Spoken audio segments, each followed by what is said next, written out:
যদি relationship create হয় সেটা অটোমেটিক্যালি সেই রিলেশনশিপ কিছুদিন থেকে শেষ হবেই। মেষ রাশির সাথে কর্কট রাশি, সিংহ রাশি, ধনু রাশি এবং মীন রাশির যদি কোনো সম্পর্ক হয় সেই সম্পর্ক কন্টিনিউ করতে কোনো সমস্যা আসবে না। কিন্তু যদি মিথুন রাশি, মেষ রাশির সাথে যদি মিথুন রাশি বা কন্যা রাশির কোনো রিলেশনশিপ ক্রিয়েট হয় সেই রিলেশনশিপ কিন্তু টিকবে না। বৃষ রাশির ক্ষেত্রে মিথুন রাশি, কন্যা রাশি, মকর রাশি এবং কুম্ভ রাশির যদি কোনো রিলেশনশিপ ক্রিয়েট হয় সেই রিলেশনশিপ কন্টিনিউয়েশনে কোনো সমস্যা নেই। কিন্তু যদি কর্কট রাশি বা সিংহ রাশির সাথে বৃষ রাশির কোনো সম্পর্ক ক্রিয়েট হয় সেই সম্পর্ক টিকবে না। মিথুন রাশির সাথে সিংহ রাশি, তুলা রাশি এবং বৃষ রাশির যদি কোনো রিলেশনশিপ ক্রিয়েট হয় বা কোনো ভালোবাসা সৃষ্টি হয় তাহলে সেটাকে কন্টিনিউ করতে খুব একটা সমস্যা আসবে না। কিন্তু যদি মিথুন রাশির সাথে কর্কট রাশির রিলেশনশিপ ক্রিয়েট হয় সেটা কন্টিনিউ হবে না। কর্কট রাশির ক্ষেত্রে মিথুন রাশি এবং সিংহ রাশি এবং কন্যা রাশি এই তিনটা রাশির যদি কোনো সম্পর্ক হয় খুব একটা কোনো অসুবিধা নেই, কন্টিনিউয়েশন হবে। কিন্তু এছাড়াও কর্কট রাশির সচরাচর অনেকগুলো রাশির সাথে কিন্তু রিলেশনশিপ রাখা যেতে মানে রাখতে কোনো সমস্যা নেই, অর্থাৎ কর্কট রাশির প্রকৃতপক্ষে কোনো শত্রু নেই। সিংহ রাশির ক্ষেত্রে কর্কট রাশি, বৃশ্চিক রাশি, ধনু রাশি, মীন রাশি এবং মেষ রাশির মানুষদের সাথে যদি কোনো সম্পর্ক সৃষ্টি হয়, ভালোবাসা সৃষ্টি হয়, কোনো অসুবিধার ব্যাপার নেই। কিন্তু সিংহ রাশির ক্ষেত্রে যদি তুলা রাশি, বৃষ রাশি, মকর রাশি বা কুম্ভ রাশির সাথে কোনো সম্পর্ক সৃষ্টি হয় সেই সম্পর্ক কিন্তু টিকবে না। কন্যা রাশির ক্ষেত্রে কর্কট রাশি এবং তুলা রাশি এবং বৃষ রাশির যদি কোনো রিলেশনশিপ বা কোনো লাভ অ্যাফেয়ার্স ক্রিয়েট হয় তাহলে কোনো সমস্যা নেই। বাট যদি কন্যা রাশির ক্ষেত্রে কর্কট রাশির সাথে কোনো রিলেশনশিপ ক্রিয়েট হয় তাহলে একটু অসুবিধা আছে।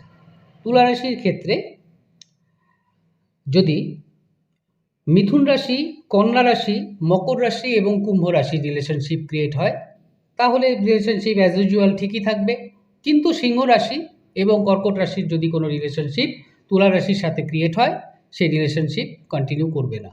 বৃশ্চিক রাশির সাথে যে রাশিগুলো যাচ্ছে সেটা হচ্ছে কর্কট রাশি, সিংহ রাশি, ধনু রাশি এবং মীন রাশি।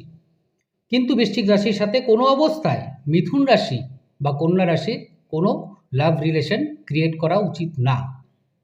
ধনু রাশির ক্ষেত্রে মেষ রাশি, কর্কট রাশি, সিংহ রাশি এবং বৃশ্চিক রাশির যদি কোনো লাভ অ্যাফেয়ার্স হয়ে যায় সুন্দর, সেটা কন্টিনিউ হবে। কিন্তু